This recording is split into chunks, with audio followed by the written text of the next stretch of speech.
I wanted to give you the lock of the day today. 49ers minus 14. I know it's a lot of points to lay in the NFL. I know the Cardinals have played kind of above expectations, but they're not going to do it against the Niners defense. Take the Niners, give the 14, and collect some money.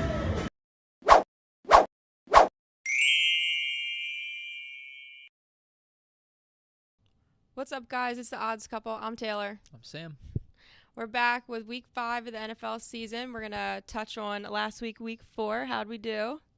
We took away 2 of the games just because, as we always say, watch out for injuries and whatnot. Yeah. Jimmy Garoppolo didn't start for the Raiders. They started a rookie quarterback, so of course we switched our bets before. And then Ravens game the same way. No Deshaun Watson. They started a rookie as well, and we actually laid off of that. Well, I hammered the under even more, but we laid off that game entirely. So, not to cheat or anything, but again, things change when after we put out our video. So we actually went 13-16. But our lock pick of the week hit, so we came out ahead. Hopefully, you guys follow our Instagram. Live from Atlantic City, coming at you. Yes.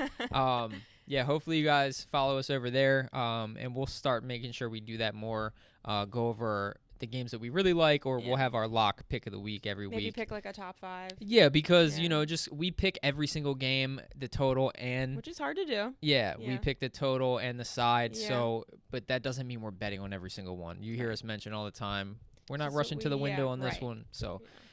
We'll keep a running tally of our record, obviously, like we always do, but we'll be better at that, giving you guys our locks that we really like. So you want to tell them a little bit about your Atlantic City trip? Was it a good trip? Of course it was a good trip. Lots of games to watch. Yeah, a lot of the guys watching this were there with me. Yeah. So, absolutely. So the Toy Story thing was so cool. I just have to touch on that. They had trivia questions about Toy Story and football, so I did learn some fun facts about football. I could swear that when it was advertised, they said they would be turning each player into a different toy in Andy's room, and I was looking forward to that. They did have Andy's room's toys, though, on the field. Like, Slink was measuring the yards. I don't know. I didn't get to watch. I saw a clip of it, and that's not what I saw. But someone did tell me that Slink was measuring the yards. I don't know. The claw came in with the football and dropped it on the field. If room service had my towel ready, maybe I'd have saw it. I didn't get down there until halftime, so thank God I put my bets in the night before. Cleaning service at Tropicana. Anyways, we digress. Stay edition next month. Anyway. So week 4 was fun. It was a couple a little bit bad beats, I guess.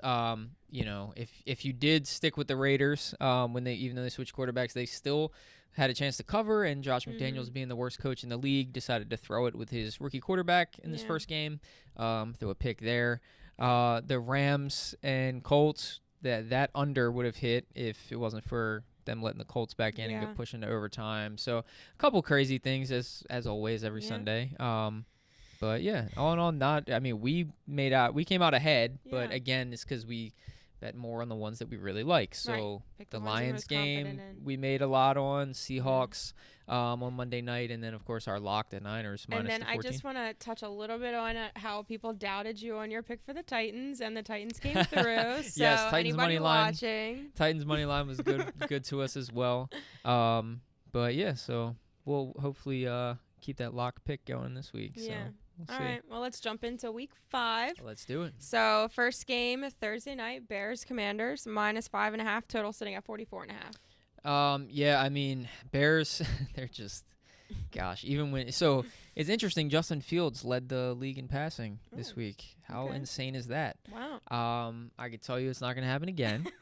I'm going Commanders minus 5.5, despite their horrible team name. Bears defense is atrocious. Yeah. Even when their quarterback has a career game, he still turns it over twice and costs his team the game essentially at the end. Washington showed up against Philly, something that I honestly didn't think they would do. Yeah. And, we'll get to Philly in a minute, but obviously their D isn't what it was. But anyway, they looked good. They almost put out a win, took them to overtime. I'm thinking that they're going to handle the Bears pretty easily.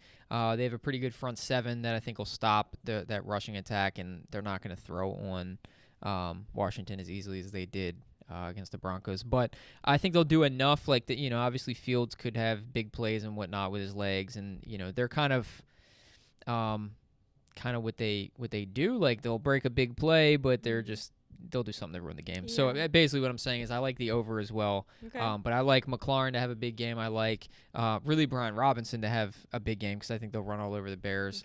Okay. So -5 with Washington. I am going to take the over the 44.5. And side note, if you can add in a prop bet of Brian Robinson, I think he'll score a touchdown. So there you go. Getting a little prop bet drop in there. Yeah, you know what? We didn't put out our prop bet episode. We're not gonna have time this week, so maybe we'll add a few here. So, yeah, Washington minus the 5.5 in the over. Yep. All right. So Sunday morning, which it's exciting because we're gonna like make breakfast and have coffee and watch the game. So I'm looking forward to that. But anyways. Okay, good. What are we having for breakfast? I'm just kidding. Get on with the show. Pancakes. That's why these people are here. Stuff. Okay, yeah. So Jaguars, Bills -5.5. Total sitting at 48.5 in London. In London, yeah. So as I mentioned last week, the one thing that benefits the Jags is they're staying in London. They play back-to-back games there, so they're kind of already on the time schedule. They don't have to travel. They have the upper advantage. With that, yeah. I mean, honestly, I'm still going Bills. The Jags have been unimpressive. Yeah. You know, Calvin Ridley's been a little bit of a disappointment. I know he scored a touchdown, and we hit on that as well. But it's just, he have 2 catches a game, and, I mean, they're just, I don't know. They handle the Falcons pretty easily, but the Falcons aren't good. It's just, I haven't been impressed with them. I think they've been overhyped. They've had a couple bad losses, and the Bills bounced back after week 1. You know, they have 30-plus points every game since then. In fact, 37-plus in their last 3 games. And the Jags don't have a great D. They've just been underwhelming. The one thing for the Bills is that Tre'Davious White is out. Unfortunately, I think he tore his ACL. So, yeah, I mean, but I think that offense will put up another maybe 30-plus points. So then you're taking the over, I assume. I'm not. I like the Bills by the touchdown, but I could see this D shutting down the Jags offense because, again, I just haven't been impressed. I could see it being like a 30-10 game, something like that, 30-17. So I like the Bills to score a lot of points. I don't like the Jags to hold up their weight for that over. So I'm going Bills minus the 5.5 and under 48.5. All right. Wow. I was definitely thinking you were taking the over there. Yeah, well, we'll see. They're not. Are they doing the Toy Story again? I don't think so. Oh, okay. Unfortunately. Got it. So she might not be watching. But. I mean, I'll watch it because we're eating breakfast. I'm just kidding. I'll watch it regardless. Okay, next one. The 1 o'clock game on Sunday starting. Texans, Falcons, -2. Total sitting at 41.5. Texans have been impressive, haven't they? Yeah. I mean, knocking off the Steelers, which, again, I thought C.J. Stroud's kind of string of good games would come to an end. But, man, he lit up that Steelers defense, and they completely shut them down on the offensive side of the ball. So, yeah, I was impressed with that win. Again, I can't go against them because the Falcons have been so bad. Yeah. And if you can do that to the Steelers D, which maybe isn't as good as I thought, but I think it's better than the Falcons. Falcons have a decent secondary. They're not terrible on the defense side of the ball, but Desmond Ridder is bad. Yeah. If it's not Bijan Robinson, they're not scoring. They don't get the ball much into Drake London or Kyle Pitts' hands. So I mean, I'd have to go Texans here to keep rolling. Plus the 2, yeah, I'll take that. I think the Texans will win outright. I know it's on the road, but the Falcons' offense just doesn't. I mean, Texans can be ran on. I get it, and hopefully the Falcons do that because they can't throw the ball. So we'll see about that. But I think it is going to be a low-scoring game. And I do think the Falcons shut down C.J. Stroud a little bit better than the Steelers did. Maybe he doesn't have such a great day, but I think he does enough. I mean, he's been incredible. No turnovers. It's just, I can't really go against him at this point. So I'll take the 2, and I'll stay under the 41.5. Okay. Yep. All right, next up, Panthers, Lions, -9.5. Total sitting at 44.5. Lions, man, they took it to the Packers on Thursday night. So I see them continuing to roll. The Panthers have not been great, obviously. With Bryce Young, they have yet to put up 20 points. The one game that they did score over 20 was with Andy Dalton. Yeah. Obviously, Bryce Young was back this past weekend. The Lions' D is improved. They shut down the Packers pretty well for most of that game, and Jordan Love obviously has been a little better than I thought he would be. And so I think they're going up against a worse offense, and, not so great of a defense. I mean, they made a couple plays on Kirk Cousins, but the Vikings didn't have problems moving the ball. So, yeah, with that being said, I mean, Lions have scored 20-plus in each game, including 30 twice. So, I like the Lions to keep rolling. It's a lot of points, but I'm laying the 9.5. I think they'll beat them by double digits. Okay. I am going to stay under the 44.5. Again, it's not one I'm rushing to get to the window to, but again, Bryce Young has yet to put up 20 points. So I think the Lions can kind of keep him in check. And I see a lot of running the ball with David Montgomery, who's been, incredible, especially as the goal line back. And I think the Lions win pretty handily. So Lions in the under. All right, next up, Titans, Colts +1, total sitting at 42.5. Titans again, the team that we're riding with this year, for better or for worse. Yeah. I mean, they're a tale of two teams. But they took it to the Bengals, which again a lot of people have been. But great game, obviously. Obviously I'm going with the Titans -1. Yeah. Henry bounced back. Hopefully he's back to form completely. He had a great game, over 100 yards, touchdown, threw for another one. So Colts have had 21 or more in each game. Yes. They've been pretty impressive with Anthony Richardson.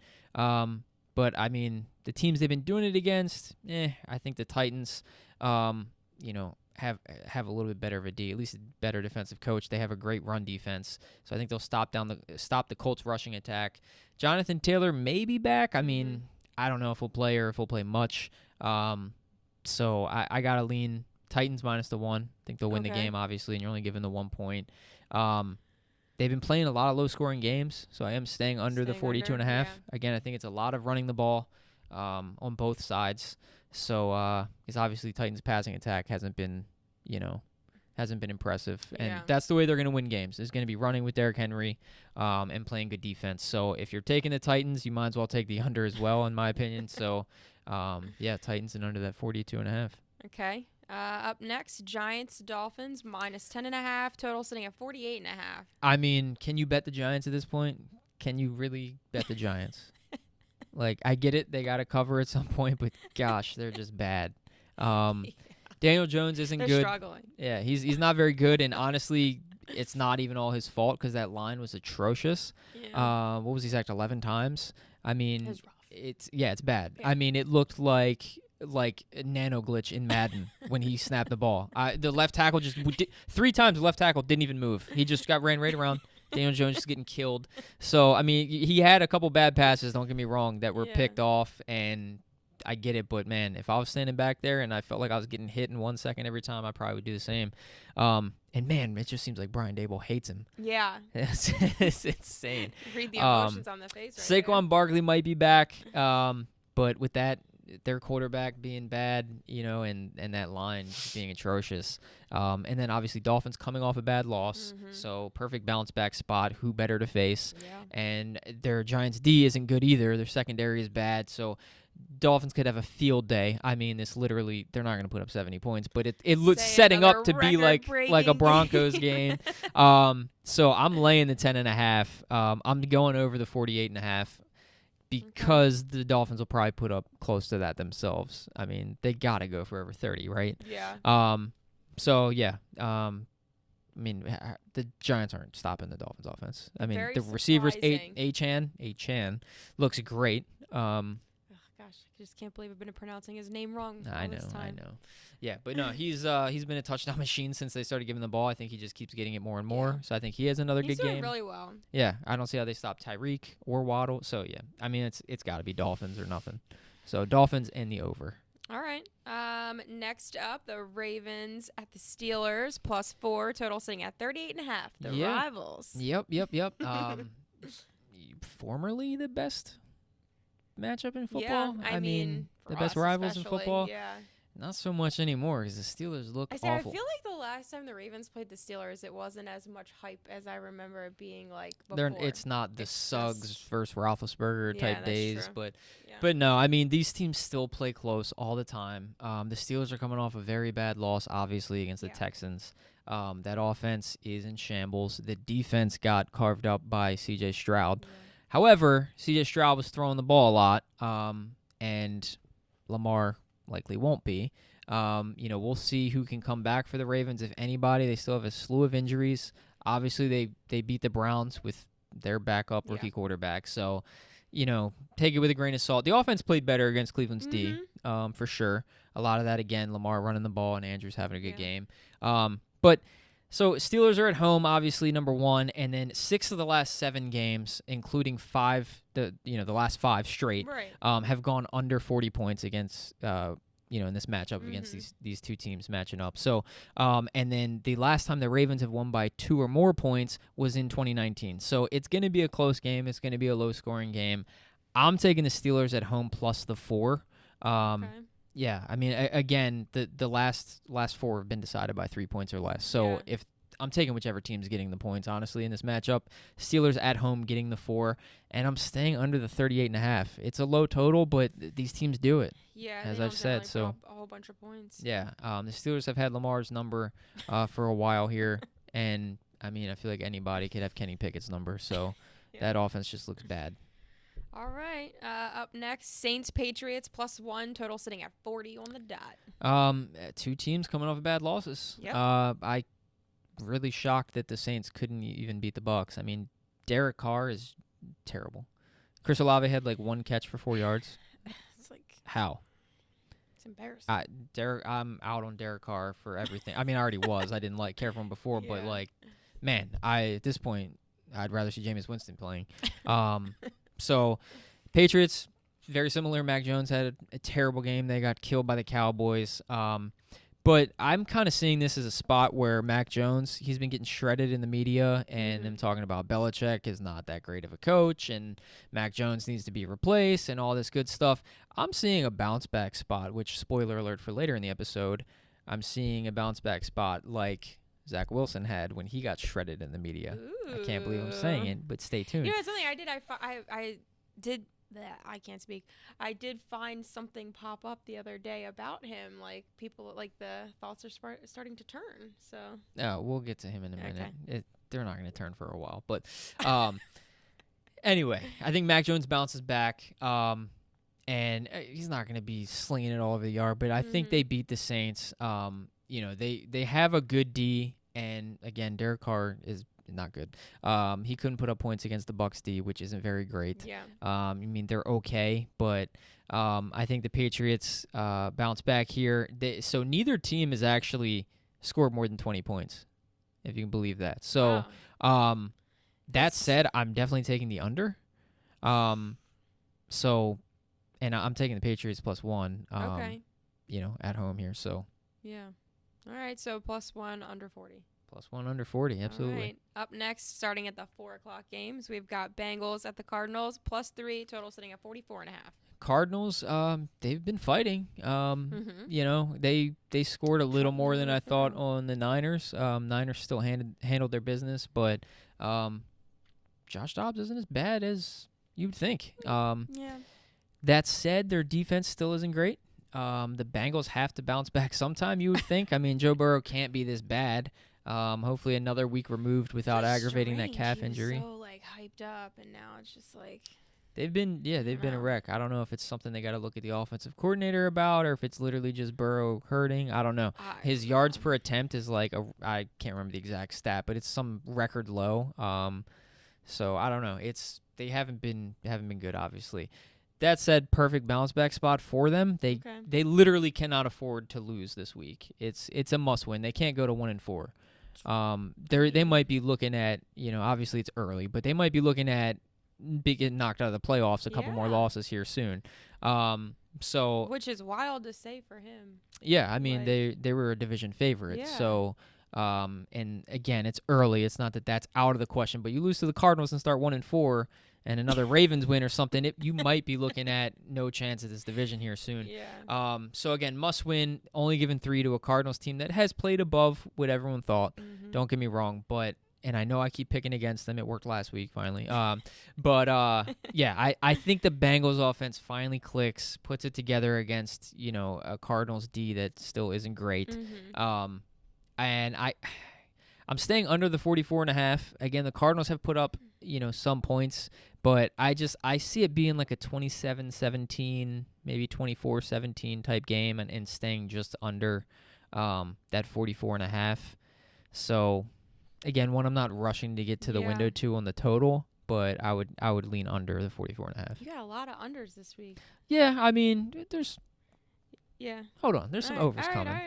Okay. I got get you. ahead of you. Okay. I got you. All right. Next up, Eagles at the Rams, plus 4.5. Total sitting at 50. I'm going over. Oh, we're going over. Oh my gosh! I don't care what it's set at. All in. No, we really are going over the though. over is high though. I know, and so no. Never mind. Don't make Bad that joke. I have to be taking this over. No, the Eagles minus 4.5 is what I'm going with. So, their D isn't what it was, and we kind of said that at the start of the year. They had 5 new starters and a new defensive coordinator. Plus, now they got some injuries and whatnot. So, so I do like the over as well. Rams offense has been playing well. Cooper Kupp might be back this week. Even if he is, I think he'll be on a snap count no matter what they say. He's practicing, which is great. It'll be interesting to see what happens with Puka Nacua when Cooper Kupp comes back because they play a very similar role in the offense. Does Stafford favor one? Obviously, they both have to get less targets than their average. Yeah. But if they use them properly, man, that's going to be a good offense. Their D is still not great. They have Aaron Donald and not much else going for them right now. But, they coming off a win against the Colts that they had pretty handily and let them back in it. I just see, again, I see a high-scoring game. I think the Rams can move the ball on just about anybody at this point. They're doing really well. Yeah, and the Eagles' D has been kind of a letdown. I feel like they should have handled Washington more, easily than they did. But Stafford's banged up. I think he had that hip bruise or something like that, and he looked rough in that last quarter there and in overtime, but still made it happen. I just think their D is bad. DeAndre Swift will run on them. Jalen Hurts will probably be able to do pretty much what he wants. And Stafford is usually good for a bad pick here or two. So I think, maybe it might be closer than you would have thought a couple weeks ago, but I think this Eagles will still cover a touchdown because they won't be able to stop them on offense, and then Stafford will make a mistake or two, even if they put up some points, especially if Cooper Kupp is back. But yeah, I'm going Eagles, and I'm going over the 50.5. Okay. It's a good over. It's up there. All right. Next one is Chiefs at the Vikings, plus 4, total sitting at 52.5. One of the bad beats that I forgot to mention. Yeah. Yeah. I was just about to say, want to tell them about the Chiefs a little bit? Yeah, well, I mean, obviously starting off 17-0. Yeah. I think the live line was up to like 22.5 at one point. And just Mahomes looking very uncharacteristic. He kept floating the ball out. It was so awkward. I don't know if it's that whole Taylor Swift crap, and maybe he's caught up. No, I'm just kidding. I don't even want to talk about it. Forget it. They talk about her enough. All the bets. It was just hilarious how all the betting apps just had like all these Taylor Swift prop bets trying to reel in everybody. Yeah. So anyway, he made several bad throws. I mean, they had a ton of penalties on the offensive line. Let them back in it, and just honestly, Steve Spagnuolo just really pissed me off with not blitzing Zach Wilson when how bad he is, and you put him under pressure. He just kept sitting back and playing defense, and they couldn't stop him. It was crazy. And then the bad beat part was Mahomes not going into the end zone at the end, which they put it as a bad beat, and it is. If he goes in, they're gonna cover. Right. But honestly, we're sitting there watching, and we knew it was gonna happen the whole time. Like if they get the first down, they're going down and kneeing the ball. So at that point, I kind of knew we were screwed on the spread. But anyway, to this game, I think the Chiefs bounce back and cover the 4. Okay. This is another one where, I do think the Vikings will put up points, so I like the over as well. Okay. But Kirk Cousins, another one who's prone to making some sort of mistake. I think Spagnuolo, hopefully, he should, put some pressure on him, get back to the exotic blitzes and stuff, and get pressure on Kirk and make him make a few mistakes. And the Chiefs' offense obviously will capitalize. I think Pacheco has another good game. I think Kelsey has a better game than last week. I don't see the Vikings D being able to stop any of them, honestly. And so I like the Chiefs by probably by a touchdown or more. So I'm dropping the 4.5 the 4, and I'm going over the 52.5. Okay. So. All right. Up next, Jets Broncos -1.5. Total sitting at 43.5. Yeah. So back to Zach Wilson. Here we go. Obviously, great game. He bounced back. Yeah. He bounced back well. Yeah. I'm taking the Jets, not because of that. I mean, that's a good sign, obviously, for him. Hopefully, he keeps it up and he builds some confidence. But it's more so that Denver's still just not good. I mean, that's true. They should have lost to the Bears. I mean, they were down. They went up first, then they're down 21 in the blink of an eye, basically, and just looked terrible. Russell Wilson, they brought him back, but their defense gave up the most pass yards of the week to Justin Fields. That should never happen. And then Fields, being Fields, still turned it over twice at the end to kill them. And they went for it on 4th and 1 instead of kicking the field goal. I mean, there were so many ways the Bears should have won that game. So Broncos D, I still think is bad. I think their offense is, they had a good comeback there, but I still think it's not the greatest. Yeah. It's definitely not what they expected when they signed Russell Wilson. Jets obviously have a great D. They just shut down the Chiefs in the second half there, just completely.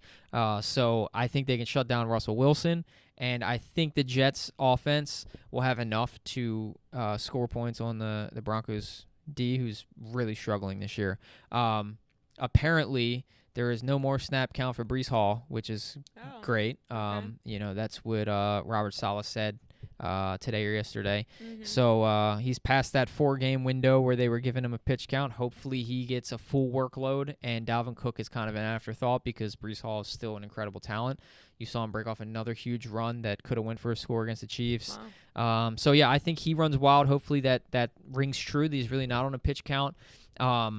And Zach Wilson, again, he looked good. So as much as I can't stand him, and he'll probably come back to earth soon, it's probably not going to be against the Broncos D.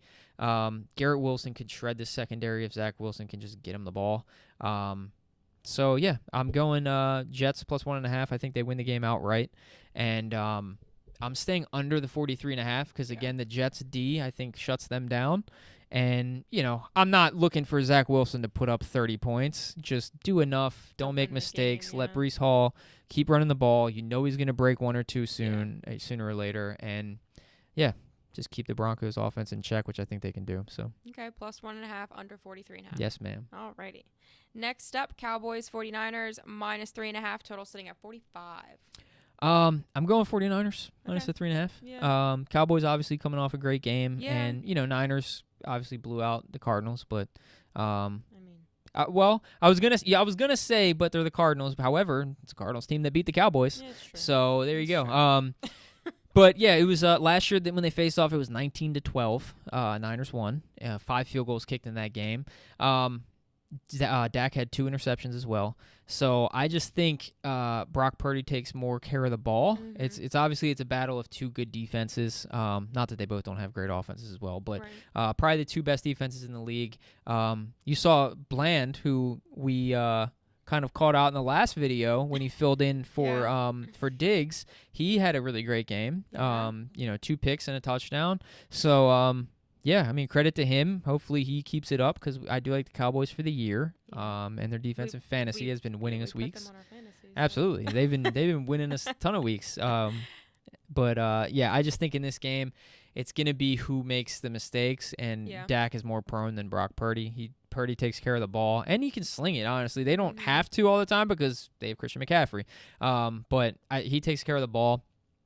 I think that happens here. I think Dak makes 1 or 2 mistakes, and Christian McCaffrey, obviously the best running back in the league, and the Cowboys' biggest weakness would be stopping the run. So I got to go Niners here, especially at home, given the 3.5. It is still 2 good defenses, so I have to go under the 45.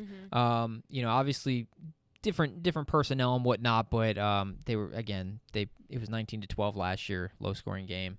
I see that happening again, but I think the Niners cover the 3.5. Okay. Side note on stuff like this, where it's important numbers like 3.5, field goal, or 7.5 or whatnot. Sometimes even 6, can be an important number, but those important numbers, if you are doing on a betting app, or even if you're doing it in person, sports betting nowadays, you can move the line on almost every app, or at least every app that I know of.